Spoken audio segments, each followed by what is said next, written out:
So hello everyone and welcome back to my YouTube channel Mr. Mathematical. Pair of linear equation class 10 word problem हमारी चल रही है। इससे पहले मैं आपके साथ कुछ वर्ड प्रॉब्लम डिस्कस कर चुका हूँ। जिसने मेरी प्रीवियस वीडियो नहीं देखी पहले जाके प्रीवियस वीडियो जरूर देखिए, उसी के बाद आगे फर्दर प्रोसीड करिए क्योंकि स्टेप बाय स्टेप चल रहा है। पहले मैंने आपको सब्स्टिट्यूशन, एलिमिनेशन और टेबल वाला कॉन्सेप्ट समझाया, फिर मैंने आपको वर्ड प्रॉब्लम समझाई कि कैसे वर्ड प्रॉब्लम फॉर्म होती है। आज हम नया टॉपिक लेके चलेंगे, इक्वेशन रिड्यूसिबल। वैसे ही आपके सिलेबस में नहीं है, अगर आप अपने सीबीएसई के सिलेबस में जाके देखेंगे तो आपको सिलेबस में नहीं मिलेगा। ये पहले आया करता था टॉपिक, आपकी एनसीईआरटी की नई बुक में होगा, सिलेबस में उसमें होगा ही नहीं। पुरानी बुक्स में तो आपको ये टॉपिक मिल जाएगा, बट फिर भी मैं एक डिस्कस करूंगा क्योंकि इसके अंदर भी वर्ड प्रॉब्लम्स आती हैं और वो आपको नॉलेज होनी चाहिए क्योंकि क्वाड्रेटिक इक्वेशन जब आप करोगे तो similar kind of word problems आपको वहां देखने को मिलेगी। तो मैं पहले से ही आपको प्रिपेयर करके चल रहा हूँ, ठीक है। बहुत छोटा सा कॉन्सेप्ट है और ज्यादा बड़ा ऐसा हार्ड कुछ नहीं है, बहुत छोटी सी बात है। अगर आपको वो समझ आ गई तो आप फिर बाद में सब्स्टिट्यूशन, एलिमिनेशन और सिंपल वही पेयर ऑफ इक्वेशन की वर्ड प्रॉब्लम बन जाएगी, ठीक है। स्टार्ट करते हैं। चलिए पहली प्रॉब्लम देखिए सामने, देखिए बहुत सिंपल सी प्रॉब्लम है। आपके सामने ये क्वेश्चन दिया हुआ है और आपको क्या करना है, एक्स और वाई की वैल्यू निकालनी है, सॉल्व करना है इस इक्वेशन को। अभी तक हम क्या देख रहे थे कि हमारे जो वेरिएबल्स थे वो डिनोमिनेटर में नहीं थे, हमेशा न्यूमरेटर में होते थे, ठीक है। लेकिन यहाँ पे क्या प्रॉब्लम आ रही है, वेरिएबल्स डिनोमिनेटर में, तो अगर मैं डिनोमिनेटर में मल्टीप्लाई क्रॉस मल्टीप्लाई करूंगा तो आपकी एक्स वाई में इक्वेशन आएगी, थोड़ा सा कॉम्प्लिकेटेड हो जाएगा। तो एक काम करते हैं, आप एक चीज समझिए, देखो यहाँ भी x माइनस वन है, यहाँ भी x माइनस वन है, यहाँ भी y माइनस टू है, यहाँ भी y माइनस टू है। तो मैं एक काम करता हूँ, लेट कर लेता हूँ वन अपॉन में, इसको भूल जाना, जो इसके साथ न्यूमेरिकल वैल्यू मल्टीप्लाई है उसको भूल जाना। वन अपॉन, हमेशा वन अपॉन में x माइनस वन को u मान लो, वन अपॉन में y माइनस टू को v मान लो। यानी कि वेरिएबल वाले एक्सप्रेशन को जो डिनोमिनेटर में है उसको वन अपॉन करके u मानो, वन अपॉन करके v मानो, ठीक है। चलिए अब इक्वेशन बनी 5u, पहली इक्वेशन क्या बनी, 5u plus v equals to 2, ये हमारी इक्वेशन नंबर 1 होगी। इक्वेशन नंबर 2 क्या होगी, 6u minus 3v equals to 1, ये हमारी इक्वेशन नंबर 2 होगी। बस सिंपल सा कॉन्सेप्ट था। अब इसमें आप एलिमिनेशन या सब्स्टिट्यूशन लगा के पहले u और v की वैल्यू निकाल लेंगे। चलिए जी, तो हम क्या करते हैं, सब्स्टिट्यूशन लगाते हैं। फ्रॉम फर्स्ट मेरे को v की वैल्यू क्या मिली, 2 minus 5u, put in second, 6u, v की वैल्यू कितनी है, 2 minus 5u equals to 1, 6u minus 6 minus minus plus 15u equals to 1, 21u equals to 7, क्योंकि माइनस का 6 होता जाके प्लस का 6 होगा, तो 7/21 कितना हो गया, 1/3। तो बेटा u की वैल्यू आपके पास आ गई 1/3, ठीक है। अब हमें किसकी वैल्यू निकालनी है, v की वैल्यू। पुट कर दो किसी भी इक्वेशन में, वही सेकंड इक्वेशन में पुट करेंगे। Put u equals to 1/3 in second equation. Second equation में u की वैल्यू 1/3 लगाई, minus 3v equals to 1, 6/3 sorry 2 होगा, 3 2 6 हो गया, माइनस 3v इक्वल्स टू 1, ये प्लस का 1 इधर आके क्या हो जाएगा, माइनस का 1, तो ये 1/3। यानी आपके पास u और v की वैल्यू आई है बेसिकली। लेकिन आपको u और v की वैल्यू नहीं चाहिए, आपको चाहिए x और y की वैल्यू। क्या करो, आपने देखा u की वैल्यू कितनी है, 1/3, और u क्या माना था आपने, 1 अपॉन में x माइनस 1, इसके इक्वल 1/3। रेसिप्रोकल कर दो, क्या आएगा, x minus 1 equals to, reciprocal में क्या होगा, LHS में भी रेसिप्रोकल होगा और RHS में भी रेसिप्रोकल होगा। -1 उधर जाके क्या हो जाएगा, +1, तो 3 + 1 कितना आ गया बच्चा आपका, 4। एग्रीड, x की वैल्यू 4 आ गई। अब v की वैल्यू कितनी है, v की वैल्यू देखी 1/3, v कितना माना था, 1 अपॉन में y माइनस 2 इक्वल्स टू 1/3। फिर वही वाली बात, रेसिप्रोकल कर देंगे, माइनस का 2 उधर जाके प्लस का 2, ठीक है। तो एक छोटी सी बात है, बस आपको ये पता होना चाहिए कि कभी भी आपके सामने वेरिएबल ऐसे एक्सप्रेशन में है तो आपको u और v मान के कर लेना है, ठीक है। और न्यूमेरिकल वैल्यू को एज इट इज रख देना, क्योंकि वो u और v के कोफिशिएंट बन जाएंगे। तो ये कंप्लीट आपका सॉल्यूशन था। चलिए नोट कर लीजिए। चलिए ये वाला क्वेश्चन पढ़िए। A boat goes 30 kilometre upstream and 44 kilometre downstream in 10 hour. In 13 hours, it goes 40 kilometer upstream and 55 kilometer downstream. Determine the speed of steam and that of boat in the still water. तो इसमें आपको boat की speed निकालनी है और steam की speed. Steam क्या होगी? पानी की लहरें जो होती है स्टीम कहते हैं उनको। तो स्टीम की स्पीड, स्टीम लाइन की स्पीड निकालनी है और बोट की स्पीड निकालनी है।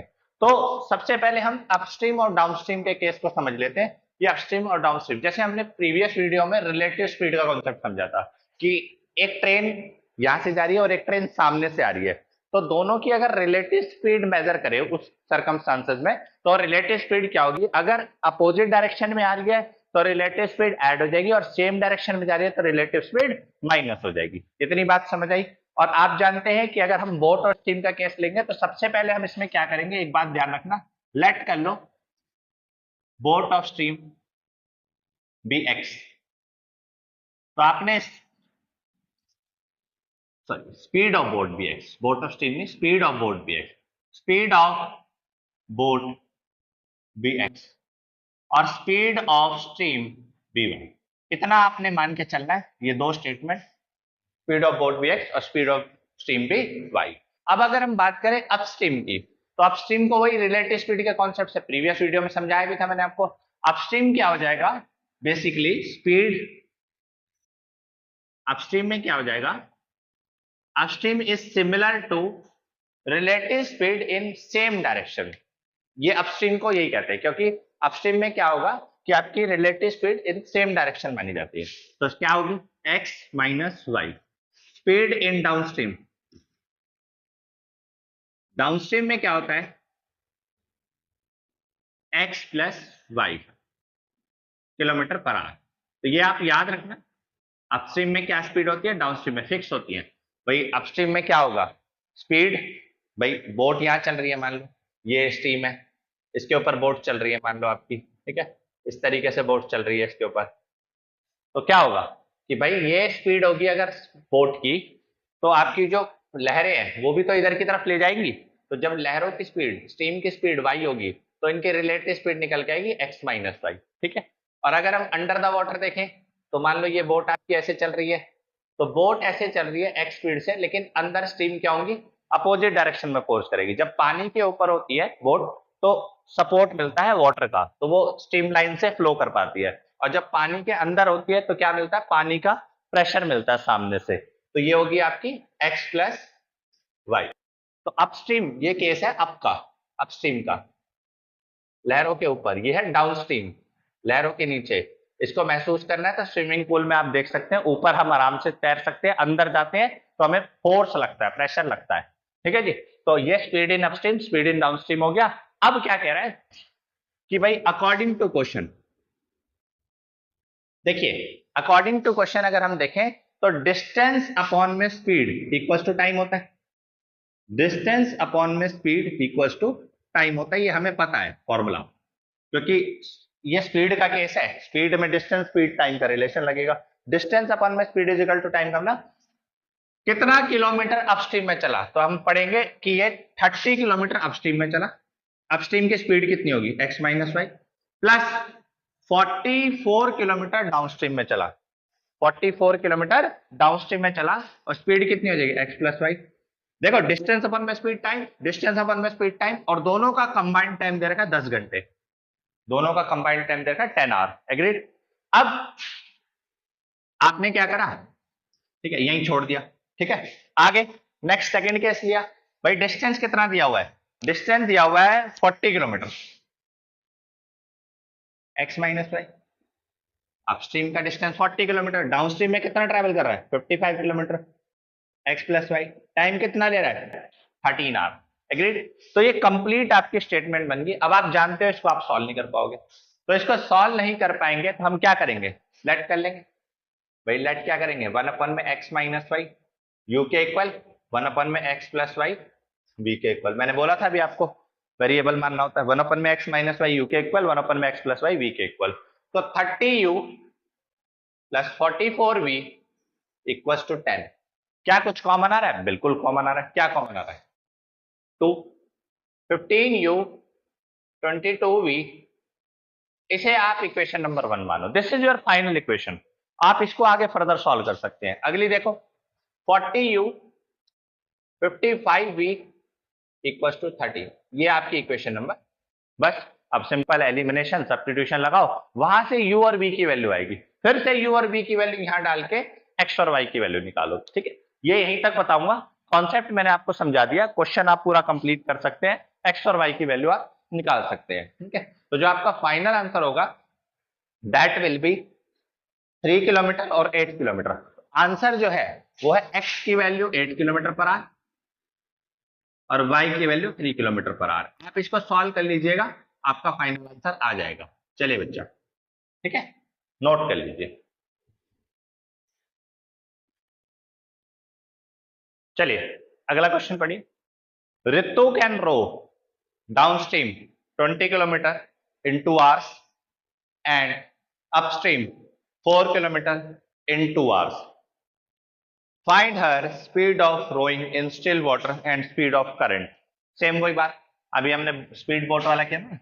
तो let speed of Ritu be x kilometre per hour, speed of current be y kilometre per hour. एक की x मान ली और एक की y मान ली। अब आपको पता है अपस्ट्रीम की स्पीड निकाल लो, speed in upstream. Relative speed का कॉन्सेप्ट याद करो, अपस्ट्रीम माइनस होगा प्लस होगा, तो आप बोलेंगे सर माइनस होगा। x माइनस वाई, रितो में से करंट की स्पीड माइनस करोगे। ठीक है, स्पीड इन डाउनस्ट्रीम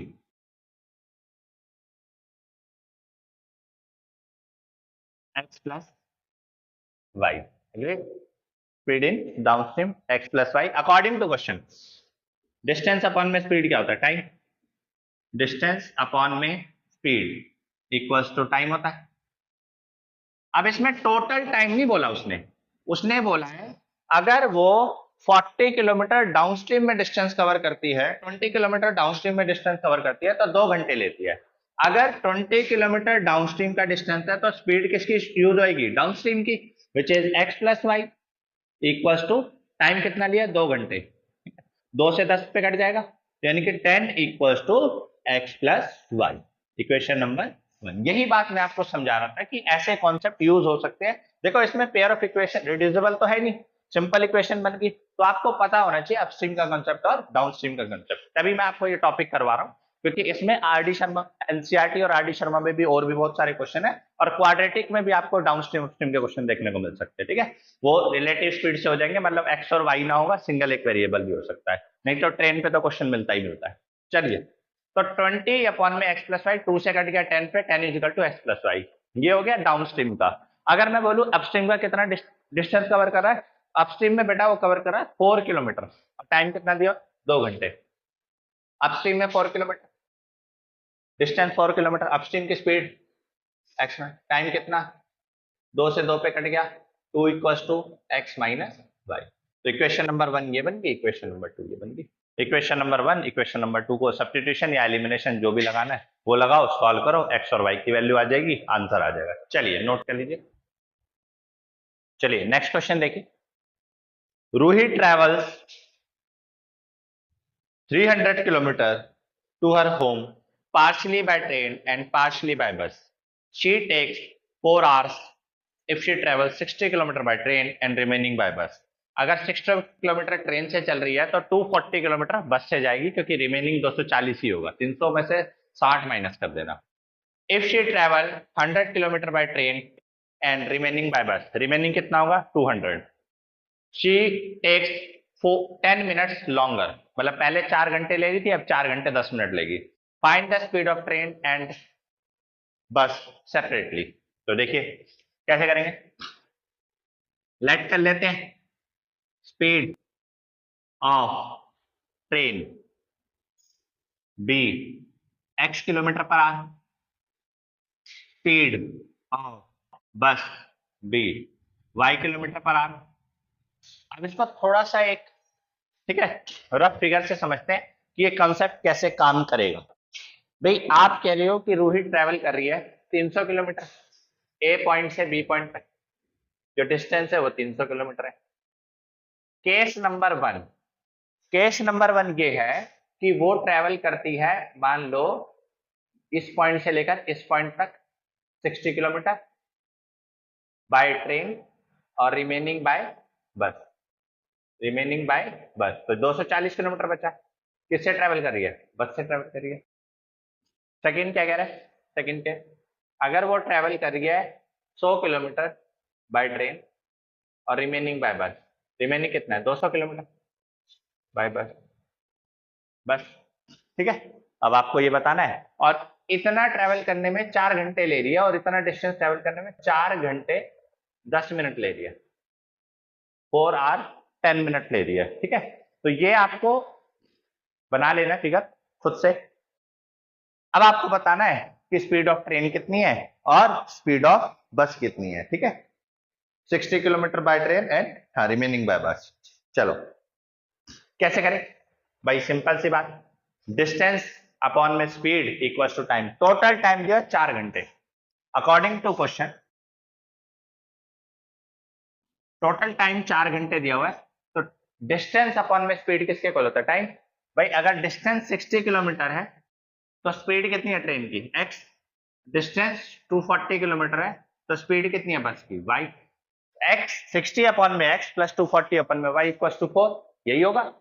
अगला देखो 100 अपॉन में x, क्योंकि डिस्टेंस अपॉन में स्पीड है, 200 अपॉन में y, डिस्टेंस अपॉन में स्पीड, 4 आवर 10 मिनट। देखो 4 घंटे 10 मिनट, इसको भी आवर में कन्वर्ट कर लेते हैं, 10 से डिवाइड कर देंगे, 0 से 0 कट गया, 24। आंसर कितना आ गया? 25/6,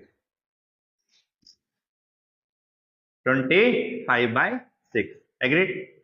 लेकिन वही है, x और y डिनोमिनेटर में लेफ्ट कर लेते हैं, u इक्वल्स टू 1/x और v equals to 1/y, u equals to 1/x, v equals to 1/y। तो भाई पहली इक्वेशन क्या बनेगी? 60u plus 240v equals to 4, ठीक है। इक्वेशन नंबर, इसको सॉल्व भी कर लेते हैं, ये कट भी रहा होगा, 4 से जा रहा है पूरा पूरा, ठीक है। 60, ये आपकी इक्वेशन नंबर 1 बनी। एग्रीड? नेक्स्ट इस इक्वेशन को लेते हैं, ये होगी 100u plus 200v equals to 25/6। पहले तो देख पा रहे हैं ये 25 से पूरा पूरा कट रहा है, 25 चौके 25 इंटू 8, 1/6 आ गया। अब 6 को इधर मल्टीप्लाई कर लो, 24u 48v equals to 1। Equation number 2 आ गई। भाई आपके पास 2 इक्वेशन आ गई है, ठीक है। एलिमिनेशन या सब्स्टिट्यूशन मेथड लगाएंगे, वहां से u और v आएगा, u और v का रेसिप्रोकल कर देना, x और y आ जाएगा। बात समझ आई? तो ये आपका कंप्लीट सॉल्यूशन था इस क्वेश्चन का। आगे इसको आप कर सकते हैं, u और v की वैल्यू आप निकाल लीजिए। चलिए नोट करिए। चलिए बच्चा, इस पार्ट में इतना ही। चैप्टर एनसीईआरटी से कंप्लीट हो चुका है, हर एक चीज मैंने आपको डिटेल तरीके से एक्सप्लेन कर दी है, चाहे वो कॉन्सेप्ट हो चाहे वो क्वेश्चंस हो। इन क्वेश्चंस को आप प्रैक्टिस करिए और कॉन्सेप्ट पे अपनी कमांड बनाते रहिए। नेक्स्ट पार्ट में हम मिलेंगे, आर डी शर्मा के क्वेश्चंस करेंगे, पेयर ऑफ लीनियर इक्वेशन। इससे पहले मैं पॉलिनोमियल कंप्लीट डिस्कस कर चुका हूँ, एनसीईआरटी और आरडी। तो अगर आपने मेरी प्रीवियस वीडियो नहीं देखी हो तो आप प्रीवियस वीडियो चैनल पर जाके जरूर देखिए और उसको अच्छे से कमांड करिए, कंसेप्ट पे भी और क्वेश्चंस पे भी, ठीक है। चलिए बच्चा, आज के लिए इतना ही। Over and out, bye bye, take care.